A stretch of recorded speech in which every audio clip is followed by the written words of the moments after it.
Bonjour à tous et bienvenue dans ce débat des régionales Grand Est de l'entre-deux tours. C'est un débat réalisé par l'ensemble de la PQR, presse quotidienne régionale du Grand Est. C'est à suivre actuellement en direct sur les Facebook des différents journaux et des chaînes de télévision du Grand Est. Sur ce plateau, 4 candidats ce soir. Jean Rottner, plus fort ensemble, arrive en tête avec 31,1% des voix. Bienvenue. Laurent Jacobelli, votre liste Rassemblement pour l'Alsace, la Champagne-Ardenne et la Lorraine a rassemblé 21,1% des voix. Eliane Romani, vous arrivez en 3e position avec 14,6% pour la liste Il est temps.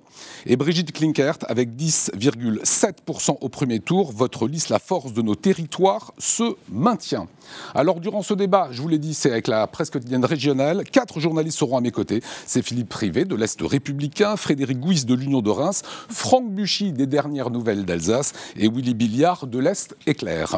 Et enfin, Emmanuel Delahaye, journaliste à l'Alsace, fera un travail de fact-checking. Il est actuellement en régie. S'il y a des fake news, s'il y a des chiffres qui sont erronés, eh bien, il interviendra tout simplement durant le débat. Et d'ailleurs, ce fact-checking, vous le retrouverez demain dans votre journal, dans vos journaux. Et enfin, pour être exhaustif, nous sommes tenus évidemment, et vous le savez, à une stricte égalité des temps de parole. Donc on me donnera les temps de parole au fur et à mesure et c'est Corinne Quérez des DNA qui y veillera. Voilà, vous avez le programme, soyez les bienvenus dans ce débat du second tour. Alors comment on a voté dans le Grand Est? Voici une analyse de ce premier tour depuis la Champagne-Ardenne, la Lorraine et l'Alsace. On regarde.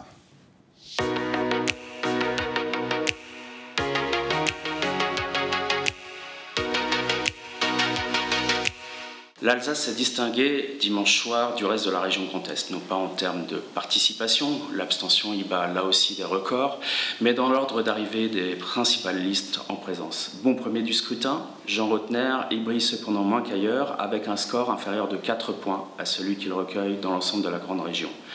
Phénomène identique ou similaire pour son poursuivant immédiat, le frontiste Laurent Jacobelli. En revanche, ce phénomène de vase communicant profite à 2 listes du cru, à commencer par celle de la colmarienne Brigitte Klinkert, représentante de la majorité présidentielle, mais peut-être surtout cheville ouvrière de la collectivité européenne d'Alsace. Avec presque 20% des suffrages exprimés en Alsace, elle y obtient du même coup la seconde place du scrutin. Dans une moindre mesure, Unserland, le parti régionaliste, lui aussi profite du désamour flagrant que le Grand Est continue de subir de ce côté-ci des Vosges. Avec plus de 38% des suffrages dans l'ancienne Champagne-Ardenne, 7 points de plus qu'à l'échelle de la région, Jean Rottner a reçu un message clair et net dimanche. Les habitants des Ardennes, de l'Aube, de la Marne et de la Haute-Marne entendent continuer avec lui à la tête du Grand Est.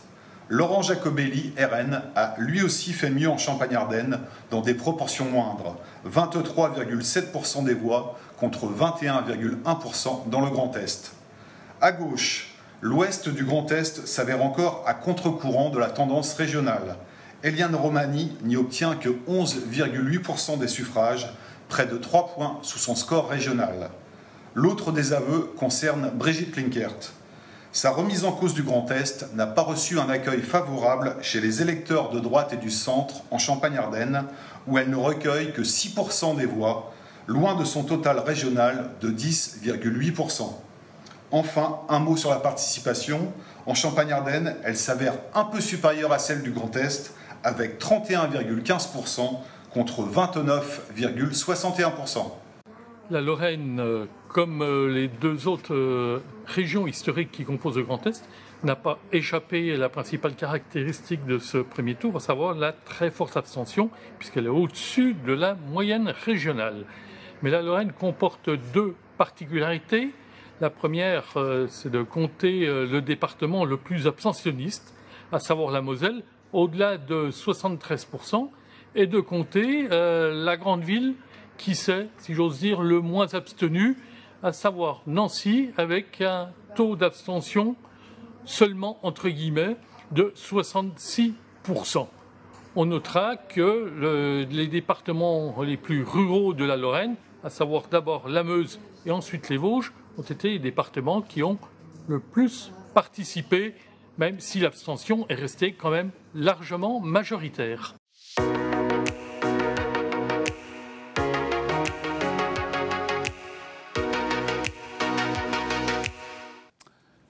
Et voilà pour l'analyse de ce premier tour dans le Grand Est. Avec moi sur ce plateau, Frédéric Gouys de l'Union de Reims, Philippe Privé de l'Est républicain.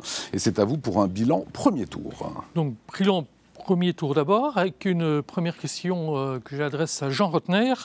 Comment évaluez-vous votre part de responsabilité dans cette abstention inédite, sachant que Mulhouse était la ville où les électeurs se sont le plus fortement abstenus? Bonjour à tous et merci Philippe Privé pour cette question qui nous ramène tout de suite au taux d'abstention. Et vous savez, je crois qu'il n'y a pas de territoires qui ont été épargnés. Vous l'avez bien dit dans le reportage à l'instant. Nous sommes quelque part tous collectivement responsables aujourd'hui de cette abstention. Ça part du président de la République jusqu'aux élus locaux, jusqu'aux citoyens. Et je crois que, en tout cas pour moi, c'est un combat, celui de repartir à la reconquête, de réexpliquer, de bien démontrer que nous sommes là aujourd'hui pour nos concitoyens. Nous sommes face à des Français qui souffrent, nous sommes face à des Français qui sont en demande de solutions. Nous essayons en tout cas de les apporter, c'est ce que je démontre en tout cas avec mon équipe depuis le début de cette campagne, d'avoir une campagne proche, une campagne de terrain, une campagne aussi de fierté. Parce que Philippe Privé, moi je suis fier. Quand sur mes visites dans les territoires, je rencontre un commerçant qui s'en sort et qui a de l'espoir.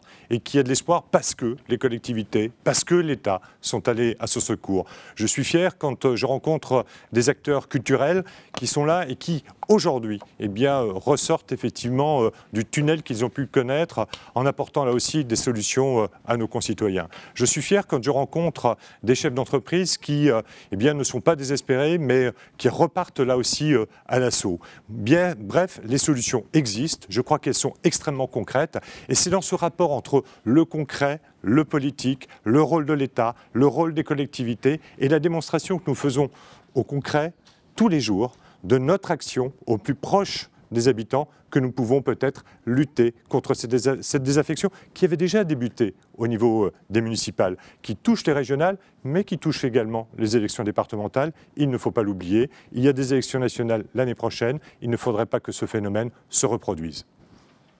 Laurent Jacobelli, en jouant sur les peurs, sur l'insécurité, n'avez-vous pas participé à éloigner les électeurs des urnes ? D'abord, je vous laisse la responsabilité de vos propos. Je vous salue.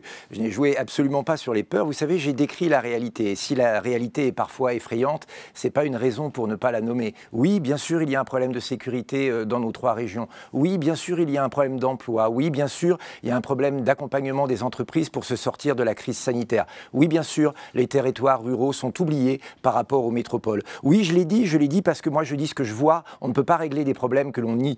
Et j'ai eu la chance pendant cette campagne de pouvoir mettre au milieu de la table les problèmes que les autres ne voulaient pas évoquer, préférant se cantonner à des sujets très techniques que finalement n'intéressaient pas les gens et en éludant les problèmes. Vous savez, je crois que le taux d'abstention envoie 2 messages. Le premier, c'est que dans le Grand Est, on a moins voté qu'ailleurs dans la France. C'est la région où on a le moins bien voté de l'Hexagone. C'est probablement aussi parce que quand on est lorrain, alsacien ou champardonnais, le Grand Est, ça ne veut rien dire. Comment se déplacer, comment aller voter pour une région que l'on ne connaît pas, que l'on n'a pas choisie et dont d'ailleurs on n'a même pas choisi ni le nom ni le président. Vous savez, il faut être motivé pour aller voter. Et ce que je veux dire à nos compatriotes, c'est que les problèmes ne changeront pas en restant chez soi. Bien sûr, ne pas voter, c'est montrer sa désapprobation de la politique actuelle, celle qui est faite par la majorité régionale, celle qui est faite bien évidemment par le gouvernement. Au final, c'est la même politique. Alors en restant chez soi, on se dit, eh bien voilà, je leur montre que je ne suis pas content et que je veux autre chose.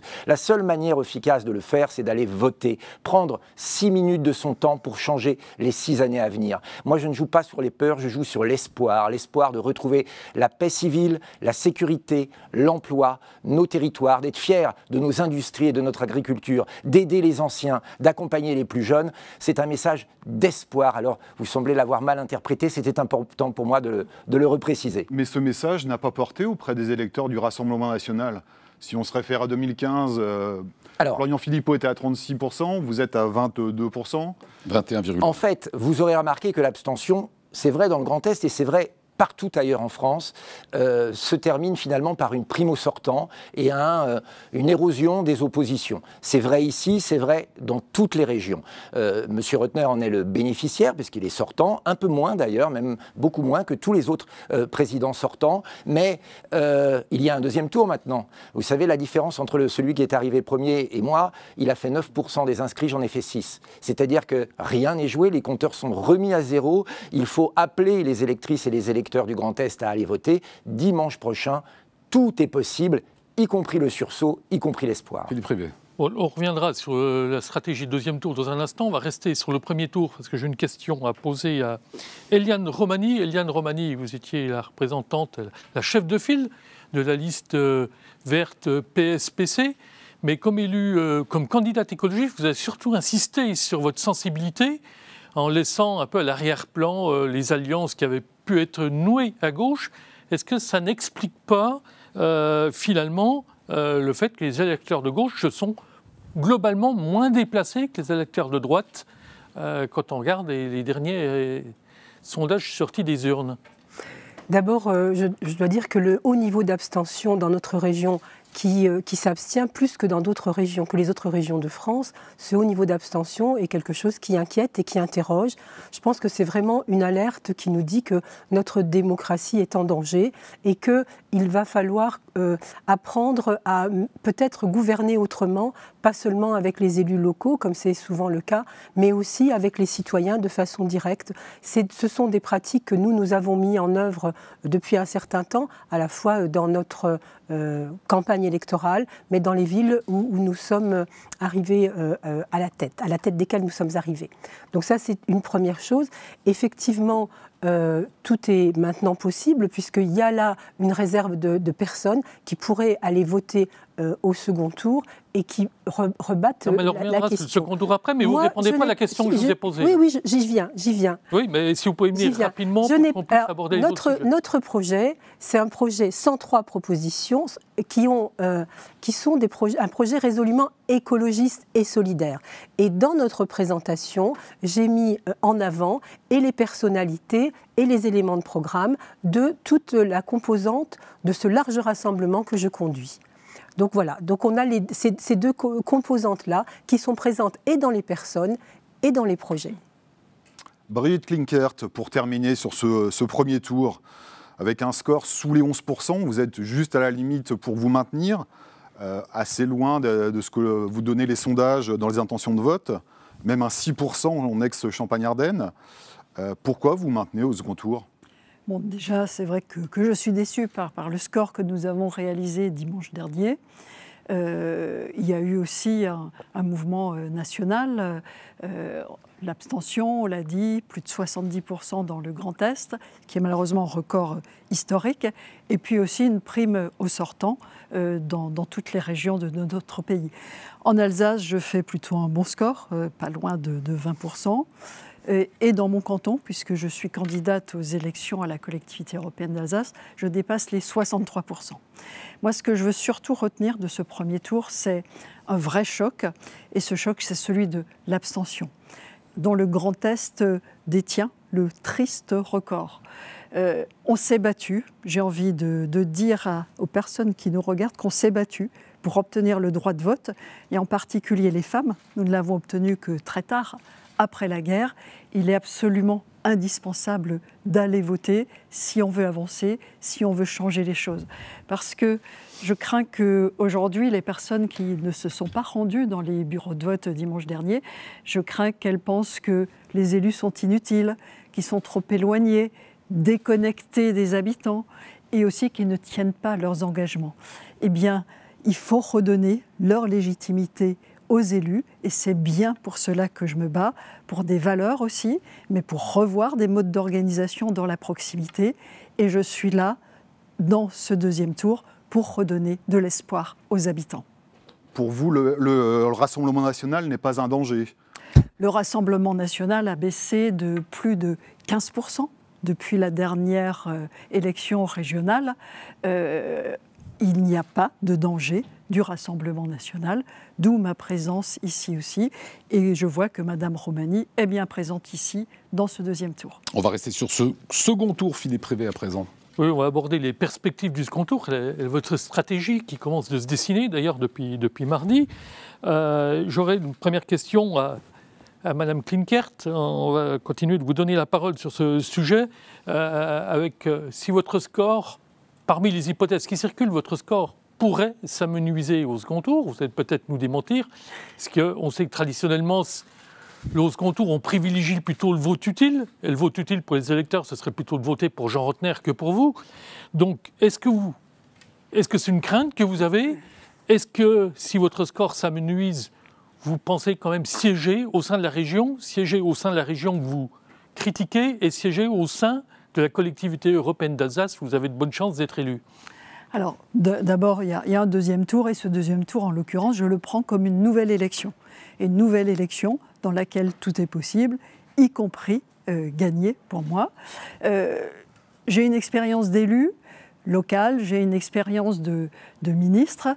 Je ne peux pas me contenter de voir une région qui n'avance pas et ne pas bouger et ne rien faire avec mes colistiers. Moi, je crois très fortement, avec mes colistiers, qu'une trop grande région amène de l'inertie.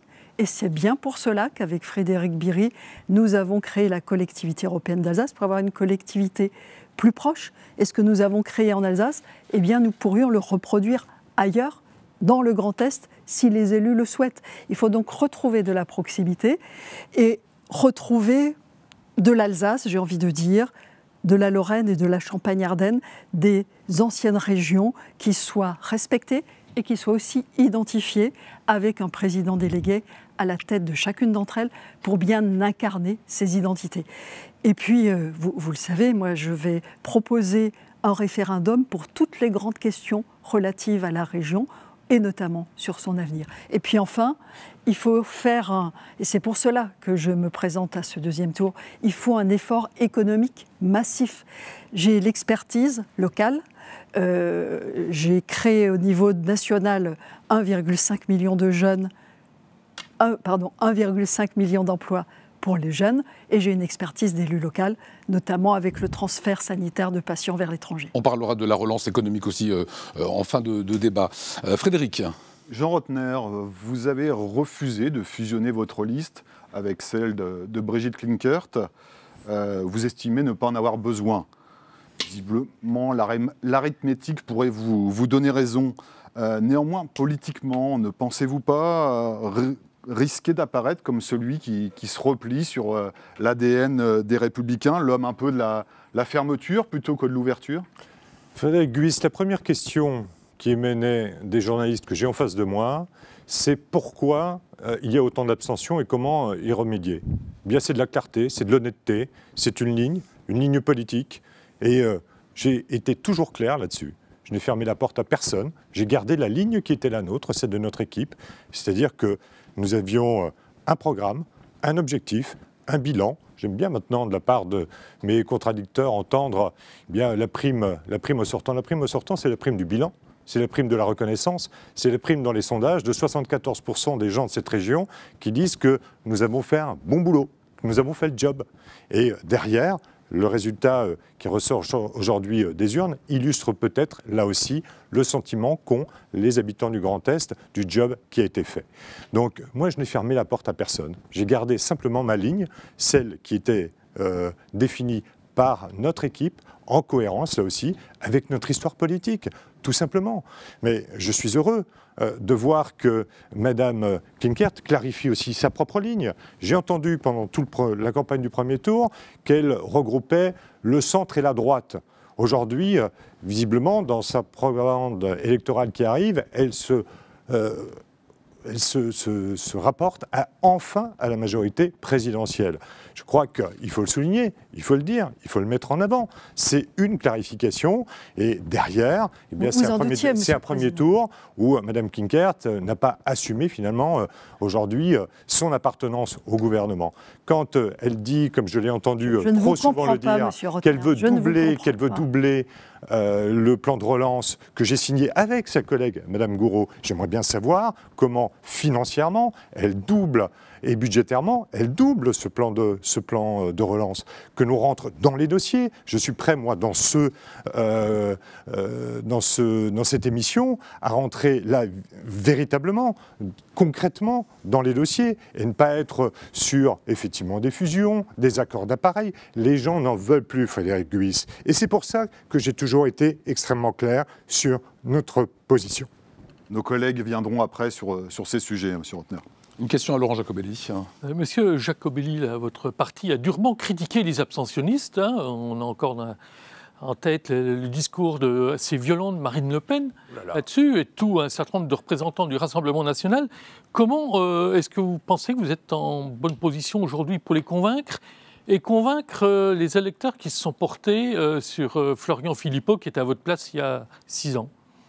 Écoutez, d'abord, je vous laisse, là encore, votre analyse. Non, je crois qu'il fallait... Non, ce n'est pas une analyse, c'est un constat. Non, c'est une analyse, mais c'est pas grave. C'est votre liberté de le faire.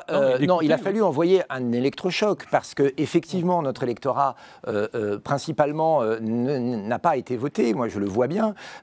Entre les intentions et la réalité, il y a eu un écart. C'est vrai que les bons sondages qui me donnaient gagnant au deuxième tour a sûrement contribué à cela aussi. Donc maintenant, c'est le moment du réveil, c'est le moment du sursaut. Et c'est le message que nous envoyons. Vous parliez de Florian Philippot. Je vais être très, très clair et très honnête. J'appelle tous ceux qui ont voté pour Florian Philippot au premier tour à voter pour moi au deuxième tour. Clairement, dans leurs préoccupations, il y a le consommer local et le produire local, c'est dans mon programme. Il y a le respect de la sécurité pour une vie paisible de chacun, c'est dans mon programme. Donc, ils peuvent le lire et ils peuvent voter pour moi. Moi, j'ai fait une liste de rassemblements. Il y a sur ma liste, au-delà du Rassemblement national, des divers droites, des anciens LR, des gens qui viennent de la société civile. Eh bien, moi, je vais continuer à unir et continuer à rassembler pour le deuxième tour. D'abord, faire le plein de nos électeurs. Et croyez-moi, on a là une vraie réserve. Ensuite, dire à ceux qui veulent vraiment retrouver nos 3 régions, l'Alsace, la Champagne-Ardenne et la Lorraine, que je suis le seul candidat en mesure de gagner à pouvoir le faire. Parce que en même temps, à des limites, vouloir rendre l'Alsace aux Alsaciens en Alsace quand on fait partie d'un gouvernement où le président de la République veut garder le Grand Est, ce n'est pas possible. Et M. Rotner, quant à lui, a changé sa position. En 2014, il refusait toute absorption de l'Alsace dans un Grand Est. Aujourd'hui, il dit que l'Alsace, c'est tout petit et que donc elle a besoin du Grand Est. Vous voyez, là, je suis clair et je peux rassembler. Et puis tous ceux qui veulent changer aussi le mode de gestion de notre région doivent aller voter la gabegie. Non, mais là, on reviendra sur les débats là-dessus. Bien sûr, mais Monsieur Rotner a fait son satisfecit. Or, la dette augmente. Or, les frais administratifs et de personnel explosent. Les frais de transport de la majorité explosent. Donc la région est mal gérée. J'entends que ça vous gêne. Sur les dossiers, ça sera... Non, c'est juste répondre à la question. Très bien, mais vous avez laissé terminer. On y viendra. Vous avez laissé terminer mes compétiteurs. Il faut arrêter, Monsieur Rotner. Je crois qu'il y a quelqu'un qui vérifie les fake news. Donc il pourra vérifier que l'explosion des frais administratifs, la Cour des comptes vous a épinglé. Donc, j'aimerais finir en disant ma stratégie, rassembler ceux qui ont voté pour Marine Le Pen à la présidentielle et Jordan Bardella aux européennes, rassembler les patriotes, rassembler ceux qui veulent le retour aux 3 régions, rassembler ceux qui veulent une bonne gestion de l'argent public. Voilà, Éliane Romani, vous êtes en retard forcément sur le temps de parole. Frédéric Guy, je vous laisse interroger Éliane Romani. Madame Romani, les 2 listes de gauche, en lice au premier tour, n'ont pas fusionné. Ne craignez-vous pas que les électeurs d'Aurélie Filippetti restent à la maison compte tenu de l'échec de ces négociations entre dimanche soir et lundi, un échec où sûrement les responsabilités sont partagées comme dans tout échec? Alors d'abord, ça n'a pas été une différence de fond politique sur le programme, mais une difficulté d'attitude, de comportement. Moi, je suis garante de la sérénité des débats dans notre équipe, et puis aussi de la bienveillance qu'on peut y avoir. Je pense que c'est une façon de faire de la politique, et donc on n'a pas pu effectivement s'entendre parce qu'il y avait vraiment des difficultés de comportement. Néanmoins, maintenant il faut aller de l'avant. Je pense que les électeurs ou les signataires de l'appel inédit, par exemple, se retrouveront dans notre programme et que je veux m'adresser à eux, mais aussi à tous les abstentionnistes. Parce que les abstentionnistes ont été des jeunes, des femmes, des urbains, toutes personnes qui, en général, votent plutôt à gauche et pour les écologistes. Et donc, je veux leur dire, ne laissez pas votre abstention à la droite et à l'extrême droite. Si, comme moi, vous êtes de plus en plus nombreux comme moi à penser que la première incertitude qui pèse sur nous et sur nos enfants, c'est les défis climatiques, c'est l'injustice sociale, alors il faut aller voter parce que la seule liste qui est porteuse de solutions qui vont dans ce sens-là, qui engagent la transition écologique pour l'avenir, qui sont un projet pour l'avenir, un projet d'espoir, eh bien c'est celle que j'ai l'honneur de conduire et donc vous pouvez aller voter en conséquence. Là, sinon, vous avez aujourd'hui devant vous, j'allais dire, 3 projets de droite, une droite réactionnaire, une droite autoritaire, une droite libérale, et la seule liste qui est la liste de gauche, la liste écologiste, eh bien, c'est celle que je conduis. D'ailleurs, ce sera le seul bulletin vert, vous verrez. Philippe Rivet. Donc, question est pour Jean Rottner. Vous avez formulé un certain nombre de propositions, mais globalement, vous semblez apparaître sur cette campagne plus sur la défensive, plutôt sur la triangulation, qu'à l'offensive avec des propositions nouvelles. Et vous-même, vous l'avez parlé, vous avez cherché à être élu sur votre bilan. Est-ce qu'on peut être élu seulement sur un bilan ? Écoutez, Monsieur Rivet, depuis le début de cette campagne, je suis effectivement la cible de tous mes adversaires. C'est normal, je suis le sortant. Je l'accepte et je réagis à partir, c'est vrai, d'un bilan, mais on n'est jamais élu sur un bilan, on est élu sur un bilan qui donne des perspectives et qui donne de nouvelles orientations. Et puisque vous avez un journaliste qui contrôle là aussi les fake news, moi quand j'entends que, par exemple, nos frais de communication ont explosé, elles ont passé depuis le début de notre mandat de 9 millions à 6 millions. Emmanuel Delahaye peut vérifier. Nos frais de représentation, c'est la même chose. Il le fera. Diminution de 20%. Vérifier, ça c'est la vérité. Donc la Cour des comptes, ça c'est la vérité. Monsieur, la Cour des comptes a fait une étude sur les 2 premières années. Nous sommes jugés, Philippe Rivet, sur un bilan. Et M. Giacomelli, naturellement, ne regarde que ce qu'il veut voir. De toute manière, depuis le début de cette campagne, il ment surtout, tout le temps, à tout le monde. Il présageait visiblement un accord avec Mme Klinkert, ensuite un accord avec Mme Romani. J'ai tout vu de la part de l'extrême droite à mon encontre. Okay. Donc je ne suis pas sur la défensive, je suis serein, je travaille sur le terrain, je rencontre, je m'imprègne là aussi, comme je le fais d'habitude, depuis le début de mon mandat, des réalités de terrain, parce que c'est comme cela que l'on peut s'adresser aux gens, c'est comme ça que l'on peut orienter nos politiques publiques. Voilà simplement ma méthode, vous la connaissez. J'étais maire. Je crois que d'ailleurs, dans cette salle, je suis le seul à avoir été maire. Ça apprend là aussi. D'autres ont eu d'autres expériences politiques. M. Giacomelli, d'ailleurs, n'a été, je crois, que 3 mois. On parlera de votre bilan à 3 mois conseiller municipal dans le Sud. Mais c'est pas parce que Monsieur Giacomelli, c'est pas parce que vous assénez des contre-vérités 10 fois de suite qu'elles deviennent des vérités. Et aujourd'hui, eh bien, nous progressons. Nous avons, en termes de jeunesse, en termes d'emploi, en termes de perspectives de préservation de la planète, en termes de ferré et de mobilité, en termes d'économie. Je crois, Philippe Rivet, démontrer depuis quelques mois, depuis vraiment 15 mois, que nous avons traversé à la fois des épreuves et que ces épreuves nous ont permis de dresser aussi des perspectives extrêmement concrètes. J'ai rencontré comme d'autres le MEDEF-Fier, je leur ai aussi adressé ma manière de voir l'avenir, de travailler pour eux, de travailler avec eux, de travailler en perspective avec le monde agricole. Tout cela, nous avons des solutions et des réponses extrêmement concrètes. Nous pourrons y revenir. Voilà, une question à Brigitte Klinkert. Vous êtes un petit peu en retard de parole, Brigitte Klinkert.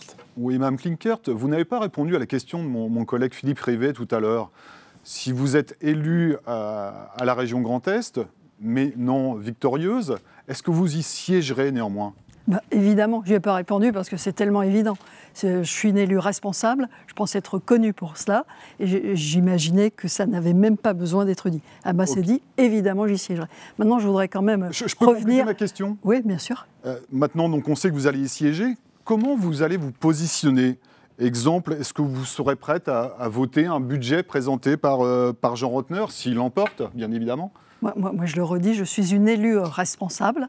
Je voterai en fonction des dossiers, des projets qui seront proposés. Vous savez, moi j'ai fait des preuves. Je ne fais pas que des promesses. J'ai réalisé beaucoup de choses lorsque j'ai été présidente du conseil départemental du Rhin. Je le redis, j'ai créé la CEA avec Frédéric Biry. J'ai été à l'initiative des transferts de patients vers l'Allemagne et vers la Suisse. Et ça a sauvé des vies. Et puis en tant que ministre, je crée plus de 1,5 million d'emplois pour les jeunes et plus de 350 000 contrats d'apprentissage. D'accord, mais est-ce que vous êtes prête à voter un budget présenté par Jean Rottner, s'il vous convient ? Il n'y aura pas de veto systématique ? J'attends de voir. Moi, je n'ai jamais eu d'a priori. Je suis une élue responsable. Je suis aussi une élue qui travaille en équipe. Je ne prends pas de décision sans avoir consulté mes équipes. Mais ce que je voulais dire aussi, c'est que depuis le début de ma campagne, j'ai dit clairement que ma liste est une liste d'union.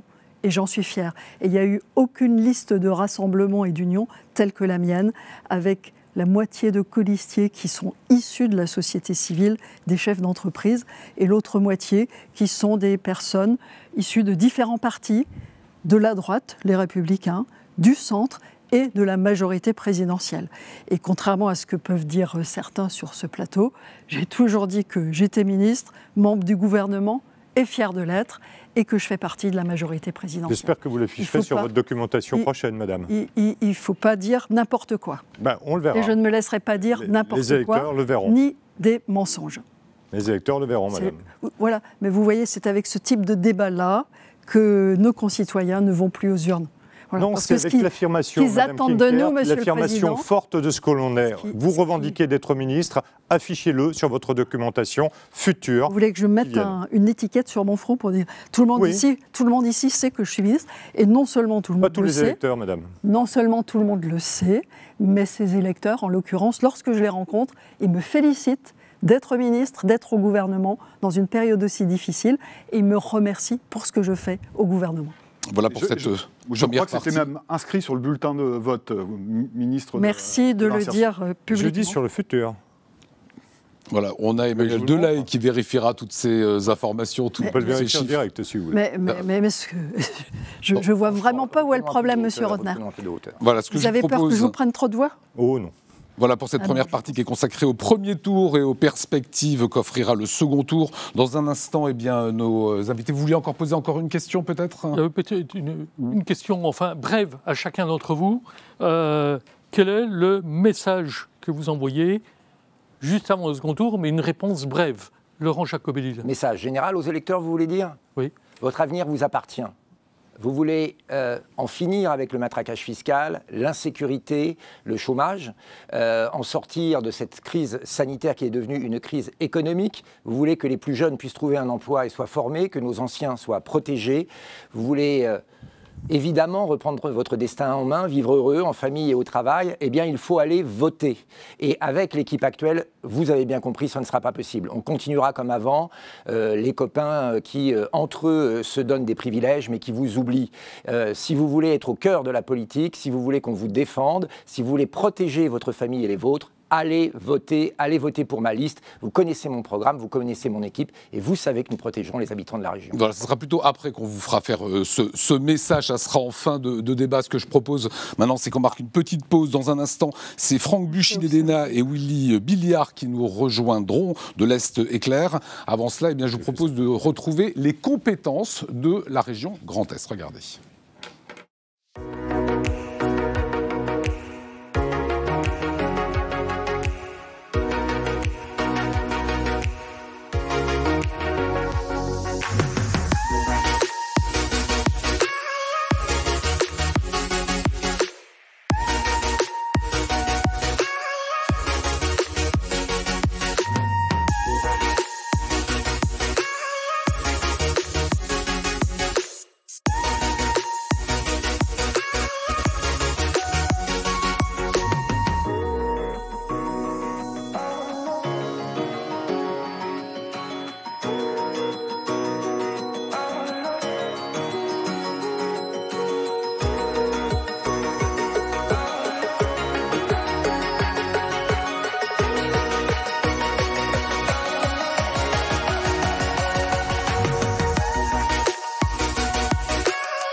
Voilà, retour sur le débat du second tour avec nos candidats Laurent Jacobelli, Jean Rottner, Éliane Romani et Brigitte Klinkert. On va vous questionner à présent sur la gouvernance de la région Grand Est avec Willy Billiard de l'Est Éclair et Franck Buchy pour les dernières nouvelles d'Alsace. Franck. Bonjour à toutes et à tous. Alors le premier tour, on l'a dit, a été marqué par une très très forte abstention, un record dans le Grand Est avec plus de 70%. Alors au-delà de la défiance des citoyens envers les élus et la classe politique, cette abstention est aussi peut-être la conséquence d'un écart grandissant entre les habitants et la collectivité régionale. Écart qui s'était accentué avec la création du Grand Est au 1er janvier 2016. Alors, monsieur Jean Rottner, comment réconcilier les habitants avec leur région, leur conseil régional? Comment réduire cette fracture démocratique? Vous parlez souvent des 12 maisons du conseil régional. Comment voyez-vous leur rôle dans la liaison et dans le lien avec les citoyens? Et la communication a-t-elle été suffisante pour retisser ce lien? Merci Franck Buchy pour votre question. La collectivité régionale est une collectivité nouvelle, avec des compétences nouvelles. Elle a 5 ans et demi d'âge.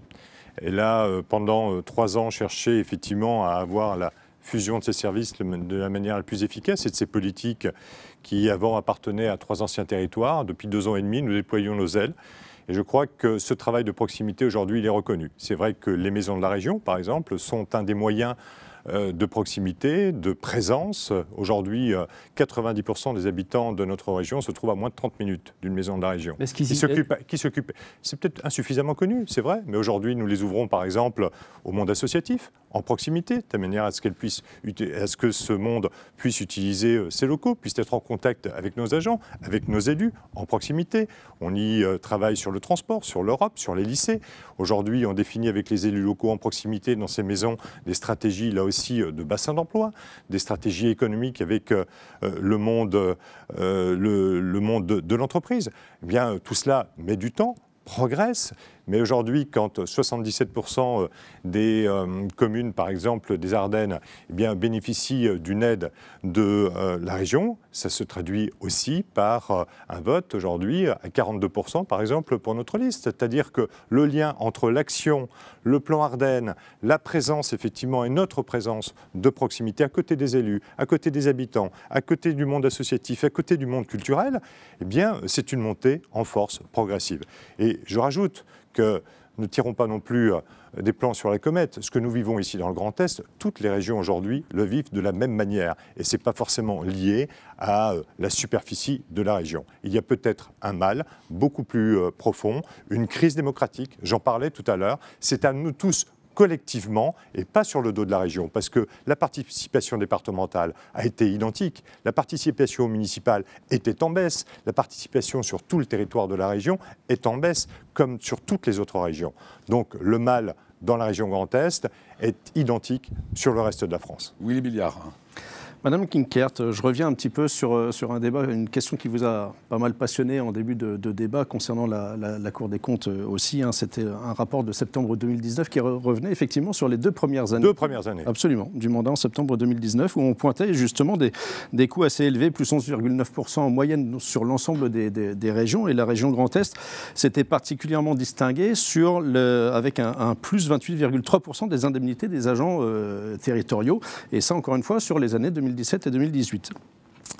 La question, c'est, pour ce début de nouveau mandat, vous, Madame Klinkert, par exemple, vous proposez de nommer des présidents dans chaque ancienne région. Présidents délégués. Des présidents délégués. Est-ce qu'il n'y aurait pas, par cette nouvelle réorganisation, un nouveau risque de faire à nouveau flamber les coûts de fonctionnement, finalement?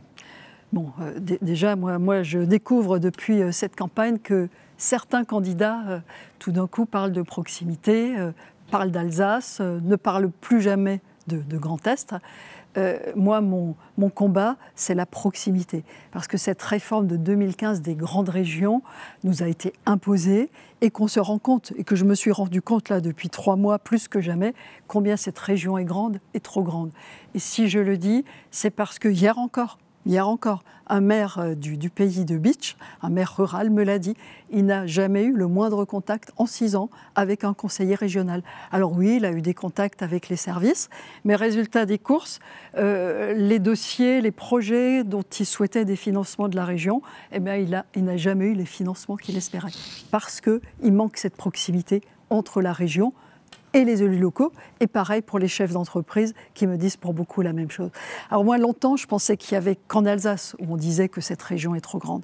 Moi, je peux vous dire aujourd'hui qu'on le dit également en Lorraine et en Champagne-Ardenne. Alors, c'est certain, mais excusez-moi, mais si on renforce la présence de la région, donc localement, elle sera là aussi, incarnée. Ça ne va pas entraîner des coûts supplémentaires. Les vice-présidents, comme la dernière fois. Ce seront des vice-présidents qui seront présidents ou vice-présidents délégués. Ça ne sera pas des élus en plus, mais ils occuperont ces fonctions dans les anciennes régions pour incarner aussi beaucoup plus la région. Parce que c'est ça qui manque aussi. Il faut rapprocher la région des habitants, des élus locaux et des acteurs économiques. Et d'ailleurs, moi, je propose d'aller plus loin. Une fois que la crise sera passée, parce que ma priorité, c'est la sortie de crise, dès qu'on aura sorti la tête de l'eau, c'est de proposer un référendum sur toutes les grandes questions relatives à l'avenir de la région, et notamment une question, un référendum sur est-ce que la dimension de cette région est la bonne ou pas. Fact-checking, c'est ce qu'on vous disait tout à l'heure, de vérifier les informations. Emmanuel Delahaye, voilà. Bonjour à tous. Venez de rejoindre, rentrez un petit peu plus sur le plateau qu'on vous voit bien. Bonjour à tous. Beaucoup de choses ont été dites. Je n'ai pas pu fact-checker tout ce que vous disiez, mais j'ai tout de même retenu 3 grands sujets. Manifestement, vous êtes en désaccord sur le coût de cette grande région, finalement.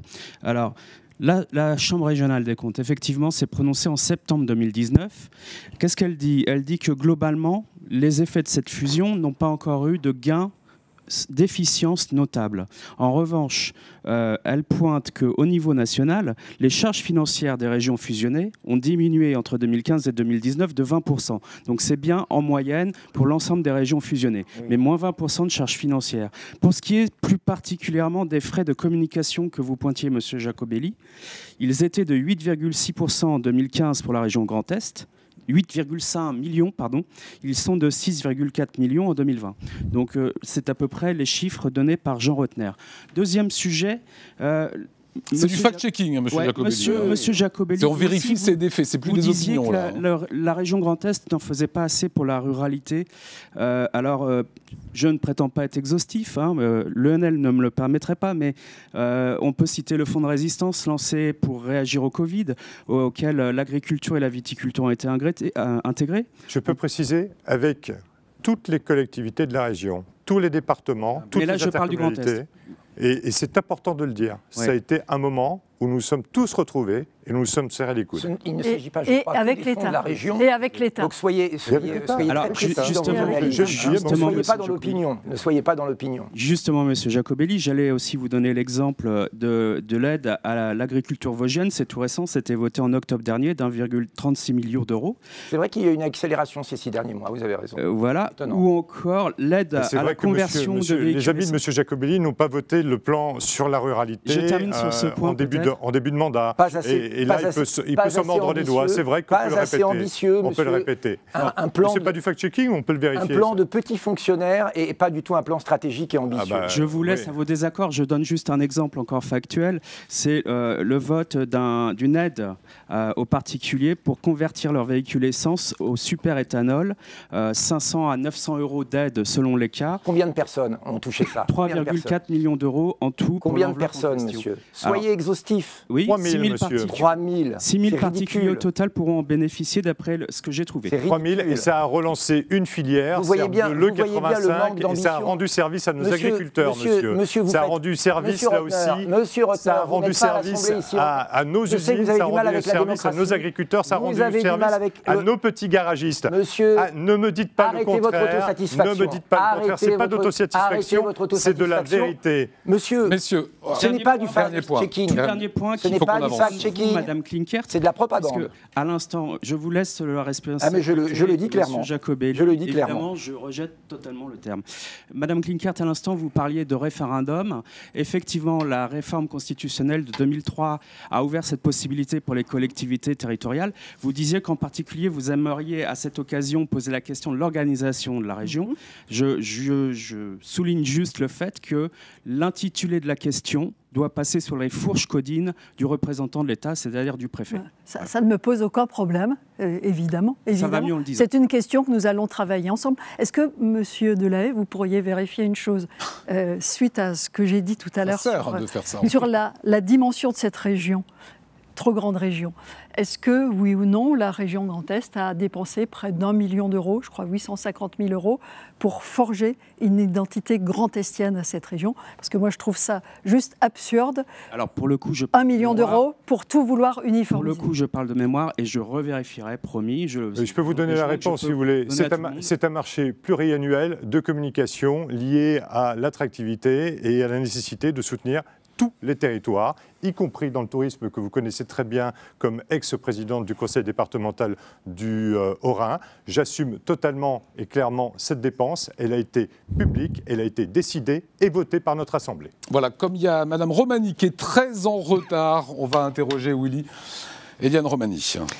Madame Romani, vous souhaitez créer une conférence des territoires, ça, si j'ai bien lu votre profession de foi, une convention régionale citoyenne pour imaginer, dites-vous. Alors, ça ne devrait pas coûter grand-chose, là, pour le coup, je pense. Mais est-ce que ça ne peut pas nuire, justement, on parlait de clarté, d'efficacité tout à l'heure, est-ce que ça ne peut pas nuire, d'après vous, ce genre de processus, certes très transparent pour le coup, mais à la clarté des décisions, à l'efficacité, à la rapidité des prises de décision et de mise en œuvre? Alors non, je ne pense pas. Au contraire, je pense que le haut taux d'abstention de cette élection nous enseigne qu'on ne peut plus continuer à gouverner comme on l'a fait jusque maintenant et qu'il faut associer de plus en plus les citoyens à la décision publique pour qu'ils puissent éventuellement aider à son élaboration, voire la contrôler. Nous avons fait cette proposition dans ce sens-là, avant d'ailleurs d'avoir le résultat de cette élection.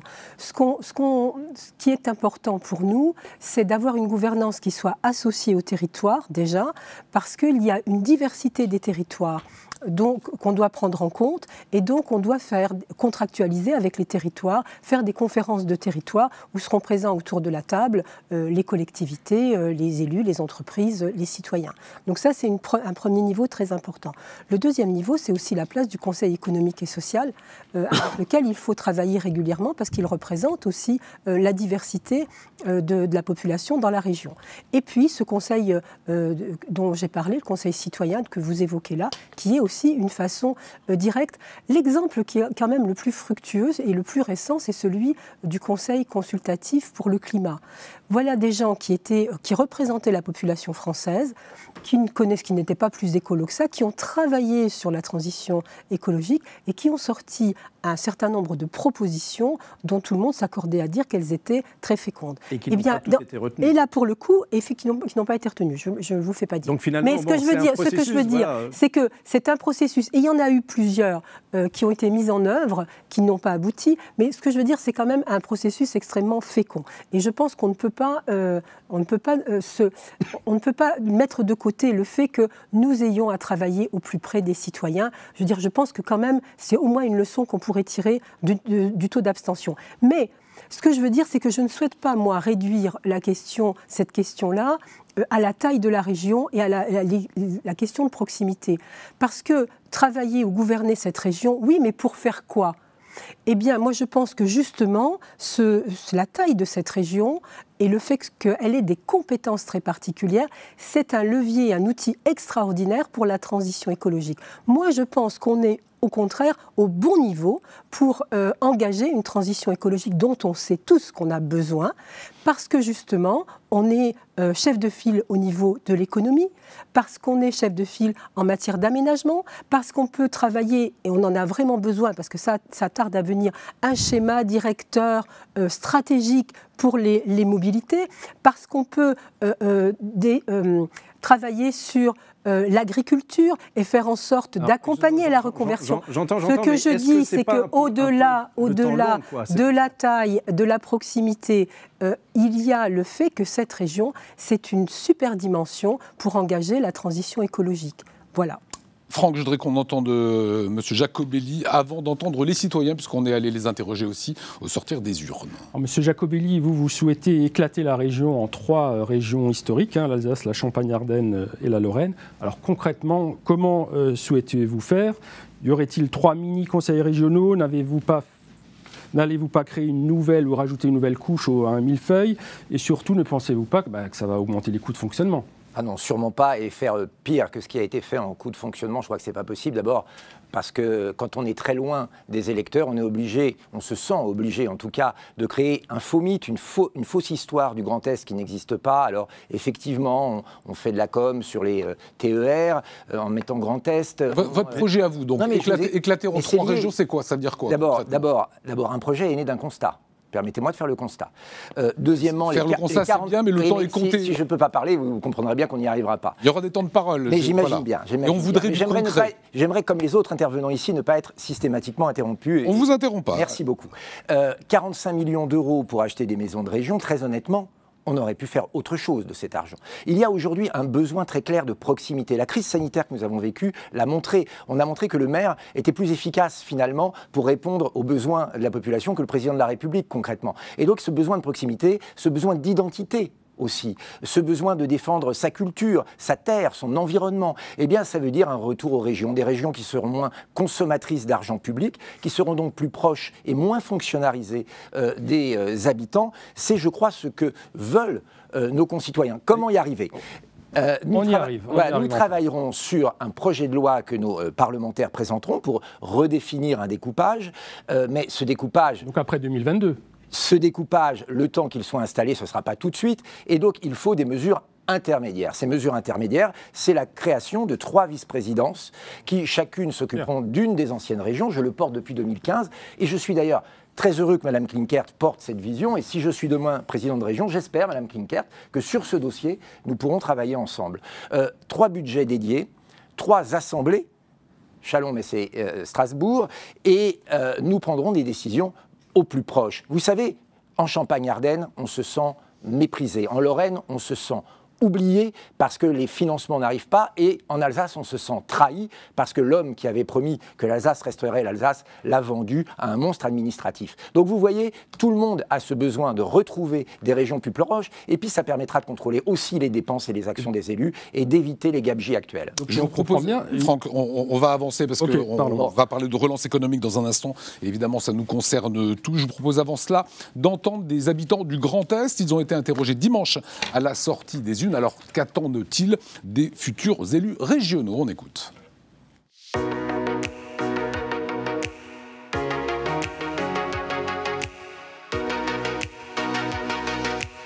Alors, qu'est-ce que vous attendez des élus régionaux pour votre commune? Justement, ce sont des élus qui sont les plus proches de nous. Et j'aimerais un contact vraiment personnalisé pour chaque habitant de Colmar, et qu'ils puissent développer cette ville dans la vie de tous les jours. C'est ça que j'attends.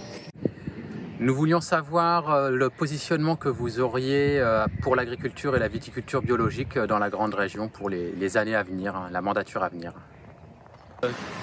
La ligne 4 est en cours d'électrification entre Paris et Troyes.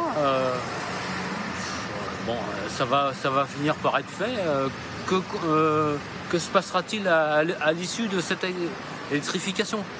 En Haute-Marne, nous sommes très mal desservis par la SNCF. Pour aller à Dijon, à Paris, voire même Nancy, c'est très compliqué. Qu'est-ce que vous pouvez nous proposer, surtout lorsqu'on a des rendez-vous médicaux en extérieur ? Madame, Monsieur le Président, bonjour. J'aimerais savoir ce que vous avez l'intention de faire dans le domaine culturel et sportif pour les petites communes du milieu rural. Merci.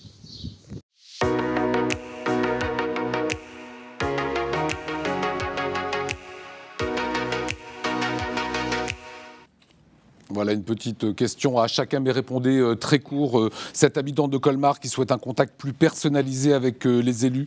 Jean Rotner, le politique plus proche des gens. En gros, c'est un des souhaits. C'est un des souhaits, c'est ce que je fais au quotidien. Je l'ai dit tout à l'heure, j'ai été maire. J'ai essayé d'appliquer les mêmes méthodes comme président. Je fais beaucoup de kilomètres chaque mois, je rencontre, j'écoute, je m'imprègne là aussi et j'essaie souvent de trouver des solutions en réponse à ce que disait cette dame. Et en proximité, je me fais interpeller. Comme on dit souvent, je suis un président à portée de baffe. Et bien tant mieux, ça veut dire que je suis... dans l'écoute, dans la proposition, dans la transformation, mais dans l'ambition et dans la fierté aussi de ce que font les habitants de ce territoire, de ce que font mes collaborateurs, de ce que font et ce qu'a fait mon équipe jusqu'à présent. Eliane Romani, je vous fais réagir concret, aussi sur une... Oui. Donc, je dis, c'est pas très concret tout ça. C'est très beaucoup de grandes intentions, beaucoup de mots, mais concrètement, comment est-ce qu'on peut se rapprocher des répondez à cette question, ouais, allez-y. Vous venez de me piquer ma parole, c'est ça. Bravo. La question qui est pour Madame Romani, je lui laisse bien évidemment la parole.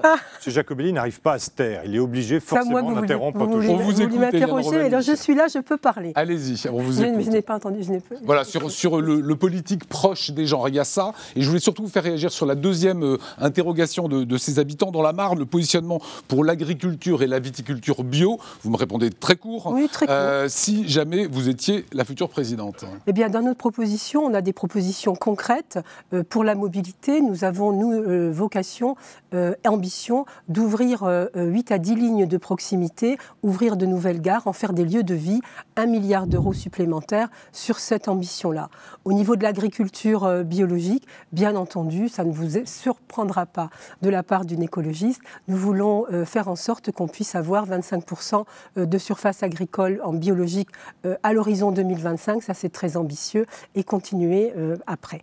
Voilà, ça c'est sur vraiment c'était très clair et c'était dans notre programme. Et voilà, il répondait factuellement à cette question. On va être très factuel. Sur la SNCF, comment est-ce qu'on peut progresser sur les petites liaisons comme se plaignaient certains habitants? Moi j'ai l'impression d'être revenu en 2015 quand j'étais candidat. J'avais déjà les questions sur la ligne 4, 3 Paris. J'avais déjà la question sur l'A31. J'avais déjà la question sur le contournement de Strasbourg. Aujourd'hui on voit que rien n'est totalement réglé. 6 ans pour rien finalement. Moi je suis un fervent partisan de l'aménagement du territoire. Vivre, travailler au pays, c'est important. Au moment où, avec les moyens de communication actuels, on peut travailler en zone rurale, eh bien, il faut que les transports desservent les zones rurales. C'est une évidence que de le dire. Et donc, le train a toute sa part là-dedans. Oui, il faut rouvrir des lignes désaffectées. Oui, il faut se battre contre le plan de la SNCF qui est de fermer à nouveau des lignes, y compris TGV d'ailleurs, des lignes que nous avons nous-mêmes subventionnées dans la région, ce qui est aberrant. Et puis, il faut aussi ne pas mépriser les automobilistes, ceux qui n'ont pas le choix aujourd'hui que de prendre leur voiture. C'est pour ça que, moi, vous le savez, je propose d'offrir le permis de conduire aux moins de 25 ans qui ont besoin de la voiture pour aller travailler ou faire leurs études en échange de 40 heures données à la collectivité et aux plus anciens. Il faut avoir une vision de la mobilité qui est une vision à 360 degrés, pas seulement anti-automobiliste, mais investir massivement dans le train me paraît être une évidence qui a malheureusement été oubliée. On va venir dans un instant et je termine avec vous, Brigitte Klinkert. Culture et sport pour tous, c'est ce que semblait dire ce micro-trottoir dans les petites communes rurales et pas que dans les grandes villes. Comment on fait? Alors, il y a différentes réponses. La première, qui est dans mon projet, c'est de doubler le pass culture mis en place par l'État, un pass de 300 €. On le multiplie par 2 dans la région Grand Est pour inciter les jeunes à se rendre dans des lieux culturels, sportifs et de loisirs. Parce que vous savez que la culture, le sport et les loisirs, eh bien, ça peut aussi amener à l'emploi. Et puis, il y a ensuite la question des mobilités.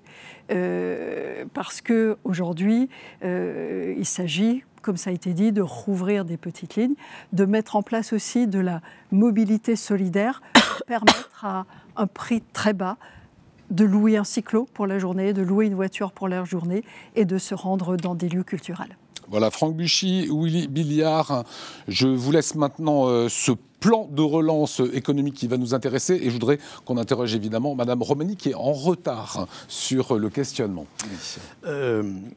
Madame Romani, pour agir plus efficacement, il est question que dans les prochains mois, dans les prochaines années, les régions intègrent de nouvelles compétences. Dans l'Aube, par exemple, un département que je connais très bien, c'est une collectivité locale qui a financé les lits de réanimation. Or, ce n'est pas aux collectivités locales de gérer, de financer ce genre d'équipement de santé, mais plutôt à l'État. Et pour agir plus vite, plus efficacement, est-ce que la région ne devrait pas prendre, par exemple, cette compétence santé et du coup aider au financement aussi au niveau local, d'après vous? D'après moi, je pense que ce qu'on doit faire, c'est accompagner les collectivités pour apporter des solutions à nos concitoyens. En matière de santé, il me semble que la chose la plus tragique qu'on observe, mais dans tout le territoire, que ce soit dans des zones rurales ou même dans des zones de quartiers urbains, c'est la désertification médicale, c'est le désert médical, c'est qu'autour de chez soi, on n'arrive pas à aller voir un médecin, il n'y a plus de médecins, plus d'infirmières, plus de kinés, plus d'orthophonistes. Et j'en passe. Et donc ça, c'est vraiment tragique pour les gens, en particulier pour les gens qui ont peu de mobilité, en particulier pour les personnes les plus âgées ou pour les gens qui ont des multipathologies. Et donc notre projet à nous, c'est d'accompagner les collectivités pour qu'on puisse avoir un médecin ou un professionnel de santé à un quart d'heure de chez soi. Nous, je pense que c'est la chose la plus importante, c'est de lutter contre les déserts médicaux. Je crois que ça, c'est une d'ailleurs de nos mesures qui a rencontré le plus d'adhésion parmi les gens auxquels on l'a soumise. Donc plutôt favorable à prendre cette compétence santé si elle se présente, c'est le... Et que dans tous les cas, si elle n'est pas présente dans ces termes-là, ça ne nous empêchera pas, nous, de le faire. Ça veut dire, moi, présidente, eh bien, j'accompagnerai les collectivités pour qu'elles incitent les installations de professionnels de santé. Ça n'est pas quelque chose de très facile, mais vraiment, il faut absolument qu'on aille dans ce sens-là, parce que c'est plus possible. On ne peut pas être une grande région, un grand pays, et puis laisser les gens sans recours médical. Ça n'est pas possible. Voilà. Question à Brigitte Klinkert aussi, c'est pour des questions, Franck Buchy, de temps de parole. On peut vous faire réagir sur la santé. Déjà sur la santé. Sur la santé. Ouais, sur la santé, est-ce que faut-il que l'ARS ou l'État délègue des compétences à la collectivité régionale? Justement, c'est dans mon projet aussi. Je souhaite que ces compétences santé de l'ARS soient déléguées ou plutôt transférées à la région pour agir de manière plus efficace, je dirais, dans l'organisation de la santé sur le terrain. Vous savez, la liste que je conduis est aussi la liste de la ruralité. Il y a les métropoles, il y a les grandes villes, mais il ne faut pas oublier la ruralité. Hier encore, je rencontrais des maires et ils me disaient vouloir eux aussi revitaliser leur bassin de vie, le revitaliser dans l'économie. Pour cela, il faut l'aide de la région. Vous le savez aussi, l'État a mis en place un grand plan de relance massif à la fin de l'été dernier, plus de 100 milliards d'euros. Eh bien, il faut qu'à l'échelle régionale, on investisse encore beaucoup plus. Quand je dis que je veux doubler le plan de relance de la région, c'est pourquoi? C'est pour maintenir les emplois actuels.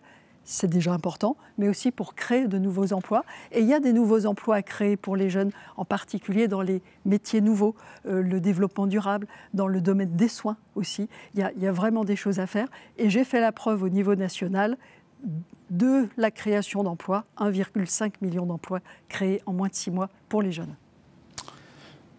Il y a un point commun, justement, Madame Klinkert, si je peux me permettre avec Madame Romani, c'est que dans votre programme respectif, vous avez justement ces emplois dits verts. Vous parlez également de développer l'économie liée aux nouvelles énergies. Or, on sait que les revenus de la région sont en grande partie tirés par la taxe intérieure de consommation sur les produits énergétiques, le carburant, le fuel et tout ça. Or, la question... peut-être naïve, mais si on consomme moins de ce type d'énergie, si on roule moins, il y aura moins de taxes et vous parlez de développer, enfin de mettre tant de dizaines de millions d'euros dans les plans de relance. Avec des fonds européens qui voilà, n'ont pas donc justement, été expliquez-nous un petit peu d'où est-ce qu'on tire ces produits financiers, quoi. Eh bien, en l'occurrence, en ce qui me concerne, avec des fonds européens qui ont été sous-utilisés. Et si on ne les utilise pas à l'échelle de la région Grand Est, eh bien, ils vont repartir dans le pot commun de l'Europe. Et moi, je veux, dès que je serai présidente, être à l'écoute des acteurs de l'économie qui, maintenant, en sortie de crise, ont besoin d'aide, puisque l'État va progressivement devoir se désengager. Il y a aussi eu des trous dans la raquette, il faut bien se le dire, pendant la crise. Moi, je veux être auprès de ces chefs d'entreprise et de ces acteurs économiques. Jean Rotner, sur la santé. Je n'ai pas répondu à votre question. Je n'ai pas répondu à votre question et j'ai un petit peu de temps, si vous permettez. Je vous en prie. Sur justement, effectivement, où est-ce qu'on trouve l'argent, tout simplement. Oui, c'est ça. Et donc, je pense qu'il faut réorienter aussi. La collectivité, enfin la région, elle est organisatrice, chef de file au niveau de l'économie. Elle aide les entreprises à se créer, à se maintenir, à se développer, à créer des filières. Bien, moi, je souhaite réorienter ces flux-là. Aujourd'hui, celles qui ont besoin, on n'a pas besoin, je sais pas, de donner 800 000 € à Huawei, qui est un groupe transnational qui n'en a pas besoin. Beaucoup de grands groupes ont été soutenus de cette façon. Moi, je pense qu'au contraire, il faut soutenir les TPE, les petites entreprises, les initiatives locales, avec l'argent massif. C'est pour ça. Voilà. Et ce que je veux dire, c'est que aujourd'hui, ce qui coûte cher aujourd'hui et qui coûtera cher aussi plus tard, c'est l'inaction climatique. On le sait, il y a des économistes qui travaillent là-dessus. Tout l'argent qu'on va investir dans la transition écologique, c'est de l'argent qu'on ne dépensera pas à réparer les dégâts que fera l'inaction climatique. Donc l'orientation économique qui va dans le sens de la transition écologique, c'est une bonne orientation. C'est l'inverse qui va nous coûter cher dès aujourd'hui. Je n'ai pas expliqué ça, par exemple, cette semaine, aux commerçants et habitants du centre-ville de Reims, qui voient ce que ça donne. Et donc, c'est très important de dire, aujourd'hui, l'orientation qui est la plus intéressante économiquement, c'est celle de la transition écologique. On paye trop cher l'inaction. Donc flécher vraiment ces investissements-là. Oui, tout à fait. Et donner aux entreprises aussi, flécher avec aussi des critères environnementaux et sociaux, de façon à orienter cette transition. Bien sûr, c'est le rôle de la région. Franck Buchy, je vous demandais de poser une dernière question, si je puis dire, à chacun de nos candidats. En termes de temps de parole, sachez qu'on est parfait. Voilà, on n'a aucun souci. Donc, concernant peut-être soit le plan de relance, soit la vision, en fait, du Grand Est, de la politique du Grand Est. Donc là, le Grand Est a été durement touché sur un plan sanitaire et économique. La région a perdu 45 000 emplois en un an. Alors Jean Rotner, vous voulez faire de la région, je vous cite, le quartier général du retour à la vie normale et surtout d'une relance économique. Qu'entendez-vous par quartier général? Qui sera le général en chef et qui seront les fantassins? Bien, la région, c'est le quartier général. C'est le lieu, effectivement, de par nos compétences, où nous entraînons l'ensemble des collectivités, l'ensemble du territoire, en lien avec l'État, sur cette relance. Nous le faisons maintenant depuis 15 mois. 15 mois qui, à l'échelle du mandat d'ailleurs, nous ramènent aussi aux entreprises accompagnées. Plus de 16 000 entreprises ont été accompagnées. C'est 100 000 emplois industriels qui ont été consolidés. Ça veut dire que nous avons résisté à cette crise et qu'aujourd'hui, eh bien, il nous faut rebondir. Oui, il nous faut accompagner encore les commerçants. Oui, il nous faut accompagner encore les structures associatives, les structures culturelles. Oui, il faut que nous soyons à côté du monde de l'événement. Oui, moi, je suis fier de ces gens qui, encore une fois, se battent au quotidien. Je suis fier de mes collaborateurs et de mes élus qui les accompagnent, là aussi, tous les jours. Et il y a de belles perspectives. Nous venons encore de soutenir, eh bien, du côté de l'Aube, le coq sportif. Belle réalisation française qui a envie de s'étendre. On accueille toujours dans l'Aube un industriel du bois, Garnica pour ne pas le nommer, qui là aussi va bâtir une usine qui nous permet de construire une filière. C'est ça, être en phase avec la relance, avec le rebond absolument nécessaire. Et là aussi, la santé en fait partie. Alors j'entends aujourd'hui que Mme Klinkert veut décentraliser la santé. J'étais pour Région de France chef de file des négociations du Ségur de la santé. Ça a été refusé par son collègue Olivier Véran. Là, c'est une incompréhension, une incohérence que je note en tout cas pour ma part, mais je me réjouis effectivement de la volonté de Madame la Ministre de défendre ça au sein du gouvernement dorénavant, parce que je crois qu'en termes d'efficacité, nous avons là aussi la possibilité d'aller plus loin. Et j'irais même par un exemple très précis. Nous avons prévu dans les fonds européens d'urgence, de relance, les fonds REACT-EU, d'attribuer 55 millions d'euros aux groupes hospitaliers de territoire pour leur permettre justement de faire face à une possible crise future. Ça aussi, eh bien, c'est de la santé, c'est de l'économie, c'est d'agir directement avec les établissements de santé, comme nous le faisons d'ailleurs avec les petites communes, avec notre plan 500 qui permet à toutes les communes de moins de 500 habitants aujourd'hui de bénéficier, dans une procédure extrêmement simple, de subventions qui permettent de les attribuer à des travaux dans leur commune pour les artisans, par exemple, du secteur. C'est une relance de proximité et une relance macro qu'il faut réaliser. Et je voudrais qu'on entende Laurent Jacobelli sur ce thème de la relance économique. Oui, c'est essentiel. C'est essentiel et pour ça, il faut aider nos TPE, PME principalement et mobiliser tous les moyens de la région sans augmenter évidemment le budget. Ça veut dire qu'il faut arrêter un certain nombre de dépenses et les réfléchir vers l'aide et le soutien aux TPE, PME. Par exemple, la région, sous cette mandature, a dépensé entre 15 et 20 millions d'euros pour aider les économies du Maroc, du Togo, du Sénégal et du Bénin. C'est fini. C'est fini. Il faut arrêter pour aider exclusivement les entreprises de nos 3 régions. La région a acheté, on l'a dit tout à l'heure, des immeubles, encore récemment, des bureaux à la Tour Emblème, à Nancy, 35% plus cher que le prix du marché, dans des conditions rocambolesques, le permis de construire étant d'ailleurs aujourd'hui annulé. Il faudra qu'on comprenne pourquoi ces achats impulsifs en matière d'immobilier, c'est terminé. Ouais. L'argent doit aller dans les TPE, PME. Et pour ça, il faut acheter local. La commande publique doit servir les entreprises de la région. Il y a des clauses à insérer pour ça, par exemple des clauses d'empreinte carbone, car évidemment quand une entreprise est au bout de la rue, elle pollue moins par le transport que si on fait venir de l'étranger, de Chine ou d'ailleurs. Depuis 2017. Oui, mais elles ne sont pas appliquées, monsieur. Je peux vous citer un certain nombre de commandes publiques qui ne sont pas faites. Dans les cantines, par exemple, acheter local avec des contrats pluriannuels à prix fixe qui permettront aux agriculteurs de savoir où ils vont et de pouvoir espérer un peu préparer la trésorerie pour l'avenir. Et puis ça passe par le pouvoir d'achat, une mesure parmi d'autres pour que les gens puissent avoir un peu plus d'argent pour consommer local, eh bien, le transport dans les TER et les transports régionaux gratuits pour les étudiants et pour les retraités. Quelques mesures très rapides à cause du temps de parole, mais vous voyez, mobiliser les moyens, aider les nôtres, nos entreprises et arrêter de dilapider l'argent par les fenêtres. Oui. Madame Klinkert, vous, présidente, pour reprendre une célèbre phrase, la région doit devenir la région de quelle filière à valoriser, selon vous ? Déjà, puisque je crois que c'est la dernière prise de parole, je voudrais m'adresser aux électeurs, à nos concitoyens. Et puis n'oubliez pas de répondre accessoirement à la question. Pour leur dire d'aller voter dimanche, parce que ça n'est pas inutile, parce que comme moi, ils sont fiers d'être alsaciens, fiers d'être lorrains, fiers d'être champardonnais, et il faut que ces identités soient respectées, soient mises en valeur. Comme moi, ils veulent une Europe forte, eh bien, il faut qu'ils votent dimanche pour la liste qui est la mienne, parce que nous sommes une liste d'Européens convaincus qui voulons travailler beaucoup plus avec nos voisins. Sinon, demain, ce sera 200 000 frontaliers qui ne pourront plus traverser la frontière pour aller travailler.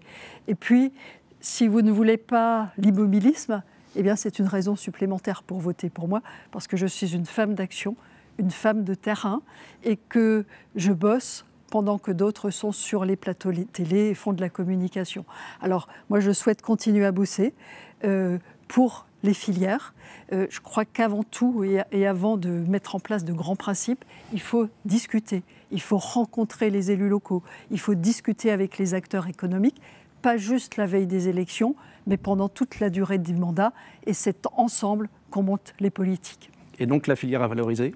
Du coup, donc, si vous n'avez pas... Alors, clairement, les énergies nouvelles. D'accord. Franck ?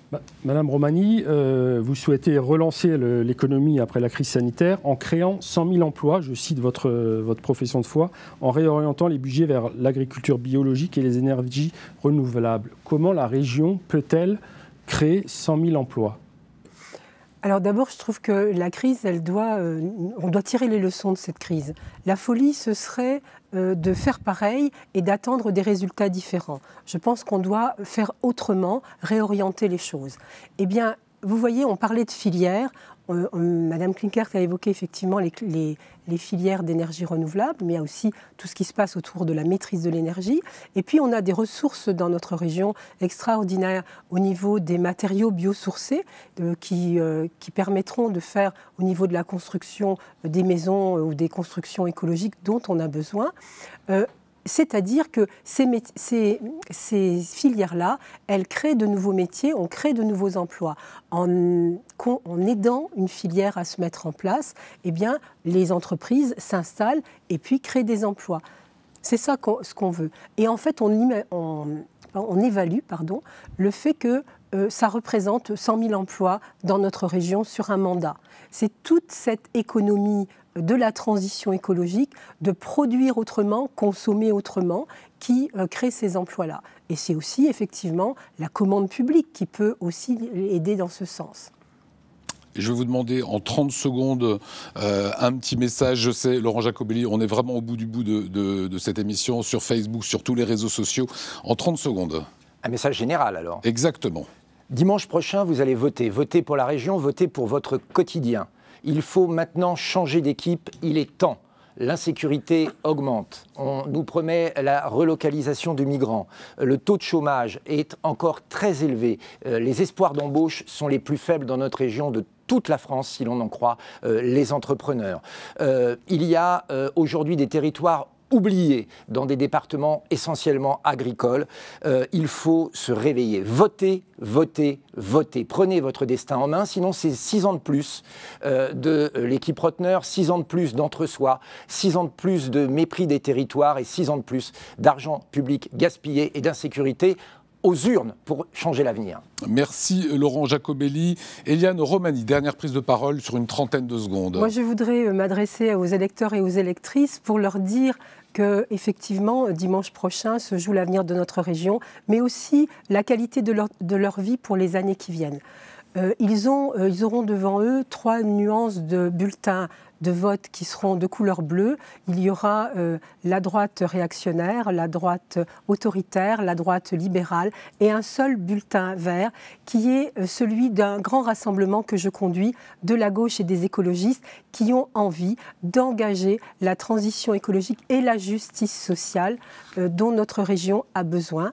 C'est justement une super opportunité aussi de création d'emplois et un projet d'avenir pour la jeunesse.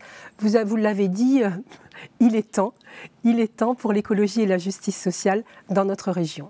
Brigitte Klinkert, 30 secondes. Je suis candidate à la présidence de la région Grand Est pour donner de l'espoir aux habitants de cette région. Leur donner de l'espoir pour sortir le plus vite possible de la crise, leur donner de l'espoir pour retrouver de l'emploi, leur redonner de l'espoir pour plus d'Europe et leur redonner de l'espoir pour plus de proximité et pour le respect des identités de l'Alsace, de la Lorraine et de la Champagne-Ardenne. Je ne suis pas une femme qui fait des promesses sans lendemain. Je tiens mes engagements, j'ai fait mes preuves. Je suis une femme d'action, une femme efficace, j'en ai fait les preuves. Alors, je compte sur vous avec mon équipe dimanche prochain. Et Jean Rotner.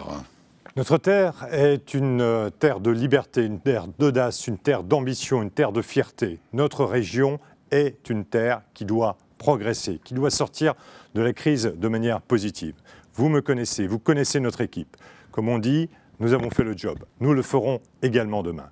Nous le ferons parce que je veux éviter le pire et construire le meilleur. Construire le meilleur pour chacune et chacun d'entre vous. Construire le meilleur au quotidien. Construire le meilleur ensemble. Construire le meilleur pour que notre région, en France, mais également en Europe, puisse briller de ses qualités, de ses forces, de sa capacité aujourd'hui à rebondir. Le choix est simple. Aujourd'hui, voter pour notre équipe, c'est voter pour cette ambition, voter pour cette capacité tout simplement de vivre ensemble et de vivre en harmonie dans notre région, la région Grand Est. Merci à vous, mesdames, messieurs, d'avoir participé à ce débat. Merci aux rédactions de l'Union de Reims, l'Est Éclair, l'Est Républicain, les DNA et l'Alsace, ainsi qu'aux télés du Grand Est, Vosges TV, Moselle TV, Canal 32 et Alsace 20 qui diffusent ces débats. Vous l'avez bien compris, rendez-vous ce dimanche pour voter. Salut.